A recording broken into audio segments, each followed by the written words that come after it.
Von Miller today in his conference call said the Broncos look like they have a great team on paper. Well, on paper is all we have. Doesn't seem very likely that OTAs are going to happen. It seems that more than likely, most situations are just going to have the Broncos going right into training camp. But we'll see. It doesn't feel, though, to me as if the Broncos have a great team on paper. That seems a little a little early to me. Let's take a look at it on the defensive side, which is the team's strength. They've gone from Ben Chris Harris Jr. to A.J. Boye.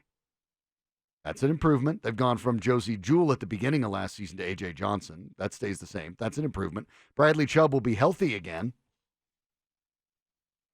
That's an improvement. Bryce Callahan is supposed to be healthy. That's an improvement. Derek Wolfe is replaced by Jarrell Casey. That's an improvement. Shelby Harris is back. Mike Purcell is back. But the Broncos still have needs on defense. They could still use some help in the middle. A player like Javon Kinlaw would be phenomenal for the Broncos in the middle. Make a very big difference for them. Purcell's a bit of a run stopper. He just kind of eats up space, and he does that well. But he's not penetrating. He's not going in there. He's not disrupting the quarterback. So they could stand for that. That would be an improvement for a starter. But they need more depth along the defensive line. They have Draymond Jones. Yes, if you were able to get a Kinlaw or whatever, that's great. Then Purcell goes back to being depth. That's fine too. But they need depth along the defensive line. They need depth at inside linebacker, something that they've had a lot of challenges with. Josie Jewell is probably their top depth linebacker in the middle. That's not going to be good enough. This is Todd Davis coming into his last year. Broncos would probably like to upgrade that a little bit anyway, if they could. Davis, of course, is a tackling machine, but not very good in coverage. They'd like to probably get better there.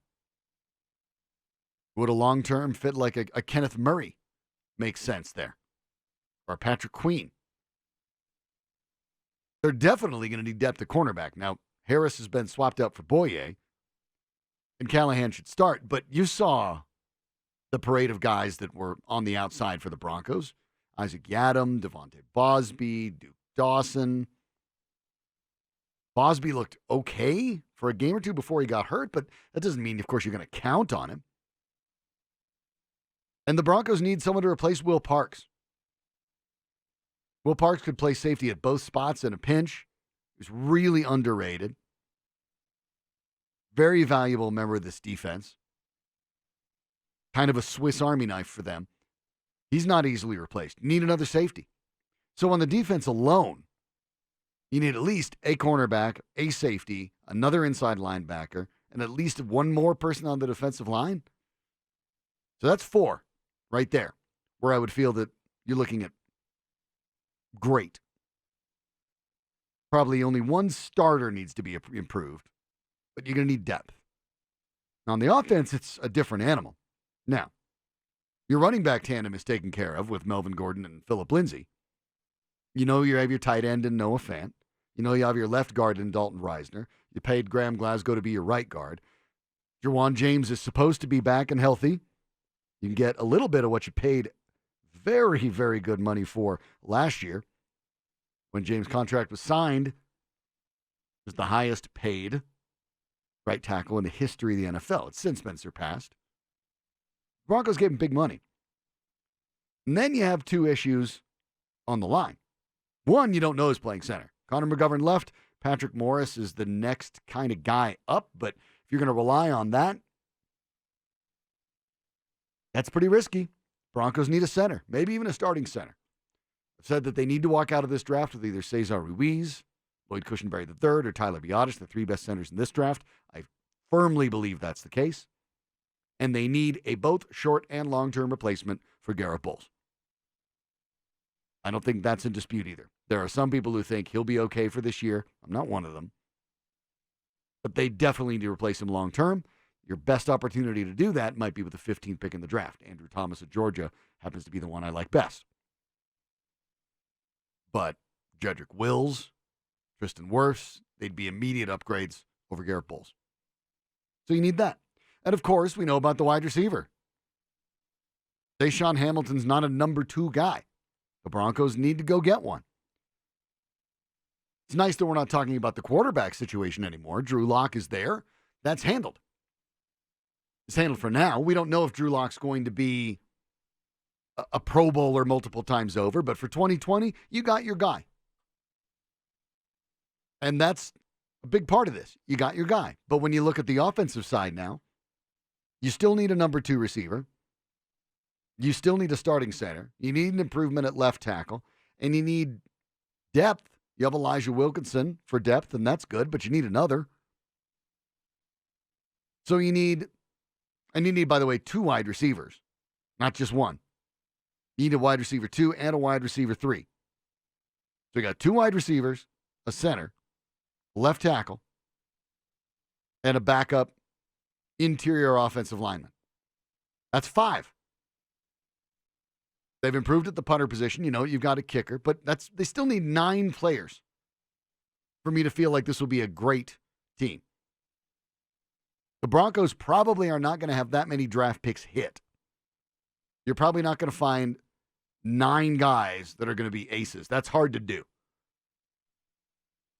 The draft is definitely based on skill. It's not luck. It's not a crapshoot, but the luck is an element of it. Let's be realistic about this.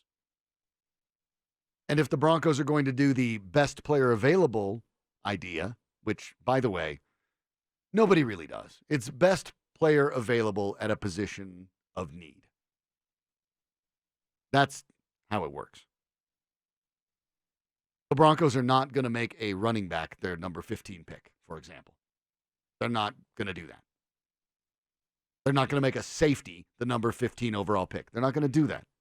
They're not going to pick either of those positions in the second either because they have depth. Best player available at a position of need. It's like a song. You know those longer songs that have the parentheses?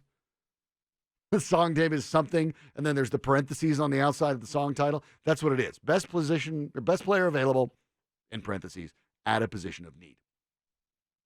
And the Broncos need 9 to be great. They need 1 more starter on defense. But they need 3 or 4 on offense. You need a better left tackle. You need a starting center. You need 2 wide receivers. You're going to go 3 wide a lot. You need 2 wide receivers. If Shawn Hamilton plays really well and cracks the top 3, great. That's wonderful. But you better not count on it. You've seen that. You've seen enough to know that you shouldn't count on that just yet. So I get that Von Miller is being enthusiastic about it.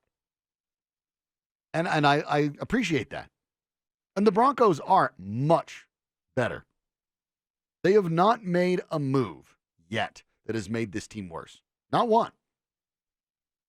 It's important to keep that in mind. They haven't made a backwards step. Now, a lot of the times, however, they've been just replacing their own guys that are leaving. So it doesn't give you that forward push that you necessarily expect either. But they haven't made a backward step.